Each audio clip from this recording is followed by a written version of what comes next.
Assalamualaikum warahmatullahi wabarakatuh.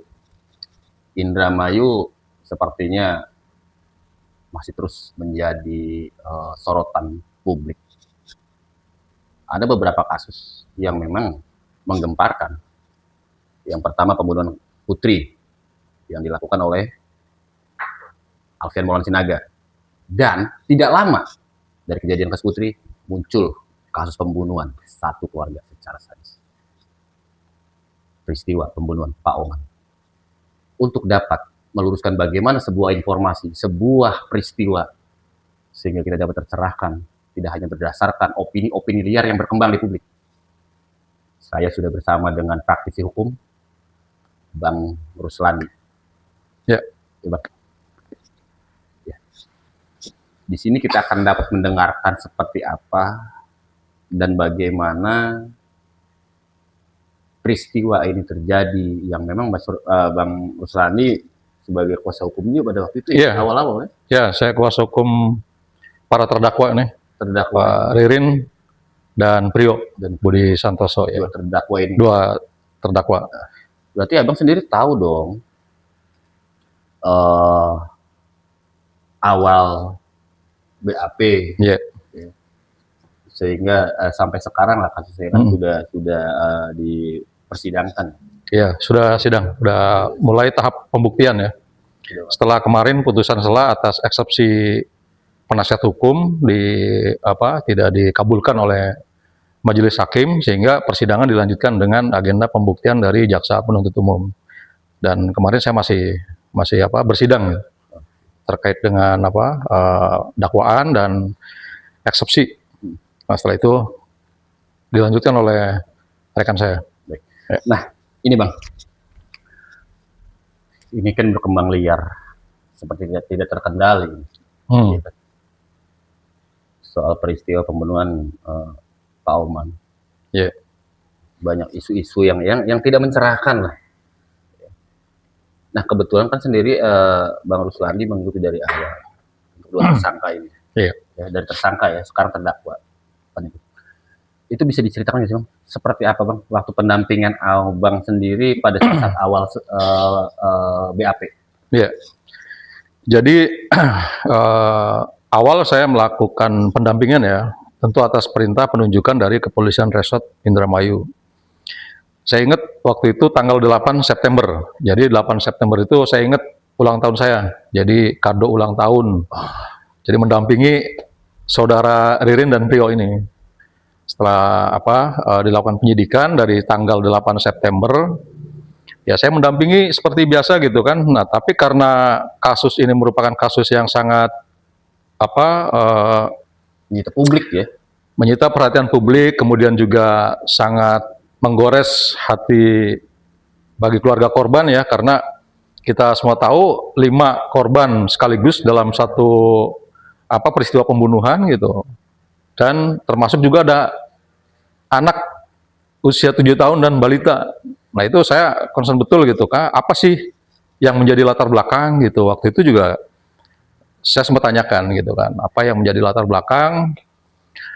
Nah, waktu itu saudara Ririn menyampaikan sendiri bahwa latar belakangnya hanya sebatas rental kendaraan yang sudah dibayar oleh saudara tersangka ini gitu, saudara terduga pelaku ini, kepada saudara korban atas nama Budi, almarhum Budi, Pak Budi ini, tapi kendaraannya itu tidak bisa jalan gitu. Iya. Ya, dan tidak bisa dipergunakan oleh si penyewa ini, yaitu saudara Ririn gitu. Nah, tentang rentalnya saya tanya waktu itu 1.100.000 ya kan, karena per hari itu berapa Rin? Saya bilang tanya, 350 Pak, katanya. Oh berarti 3 hari itu berarti 1.050.000 gitu. Oke, itu saya tangkap kok ini sederhana sekali gitu kan, motifnya hanya itu, tapi yang meninggal ini sampai 5 nyawa gitu kan, termasuk balita gitu. Nah, ternyata itulah yang kemudian disampaikan juga dalam merilis gelar perkara oleh Polda. Polda, oh iya, di Limpah. Iya, di Polda. Jadi gelar rilisnya gitu kan, pengungkapan kasus pembunuhan 5 korban ini itu dilaksanakan di Polda Jawa Barat gitu, dan disampaikan waktu itu bisa lihat ya di tayangan YouTube atau motifnya hanya itu gitu. Nah kemudian saya gali juga gitu kan, ada apa di balik semua ini, ternyata ya sebatas itu gitu. Nah, sehingga sudah disampaikan oleh kepolisian gitu bahwa motifnya itu ya sudah kita berjalan dan pemeriksaan berjalan normatif gitu biasa gitu kan. Penyidik menanyakan, kemudian juga yang diperiksa juga menjawab gitu kan, bahwa ya tidak ada lagi pelaku lain nih, cuma mereka berdua gitu, Mas Joseph. Oke. Pada saat BAP itu kan abang ada di situ kan?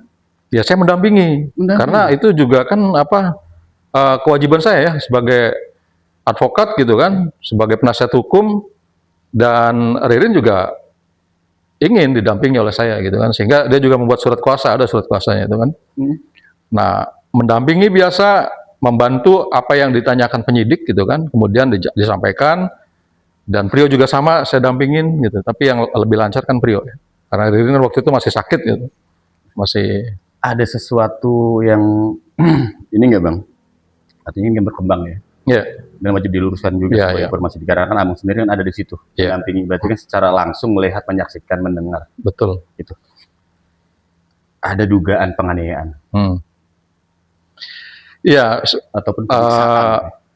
Tuduhan-tuduhan yang disampaikan oleh beberapa orang ya terkait dengan bahwa keterangan-keterangan saudara terduga pelaku ini, Ririn dan Prio ini, disampaikan dalam tekanan gitu, dalam kondisi di mana terintimidasi secara mental dan fisik, kemudian juga dipaksa gitu kan, disiksa untuk mengakui BAP-nya gitu, atau uraian peristiwa kejadiannya, yang dia sampaikan langsung, dia tuangkan di dalam berita acara gitu kan.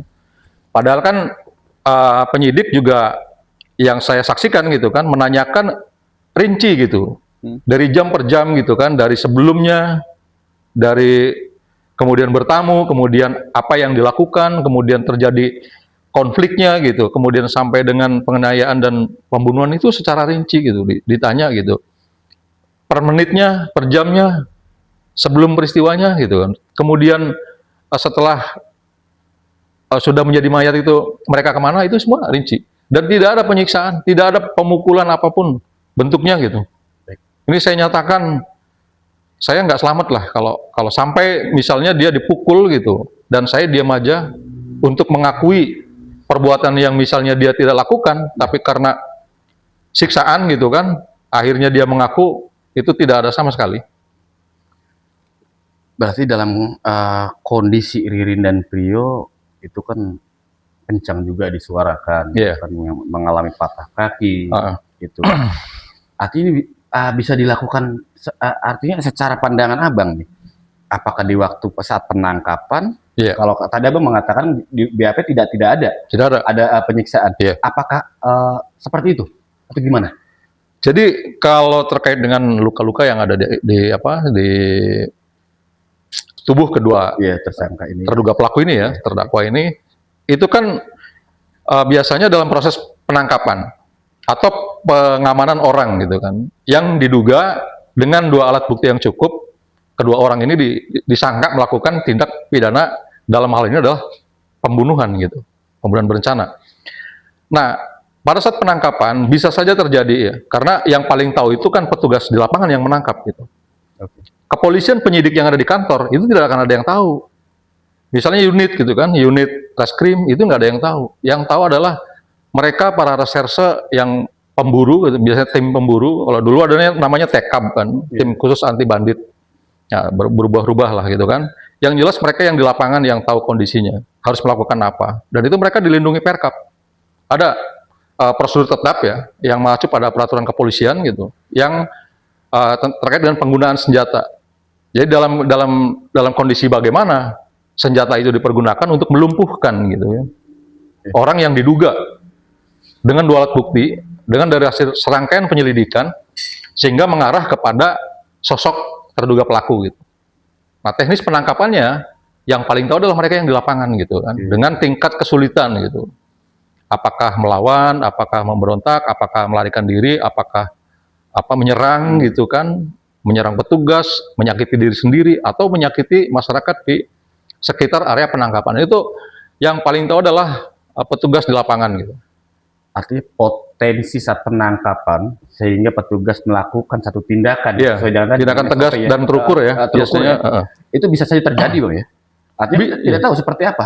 Iya, bisa saja terjadi, dan dinamika itu yang mengalami adalah mereka yang di lapangan gitu. Dan beberapa kasus juga seperti pembunuhan yang di Purwakarta, itu pelakunya tertangkap juga sama seperti itu, diadai timah panas gitu kan. Kemudian yang gembong narkoba kemarin kan, yang tertangkap di luar negeri itu juga sama.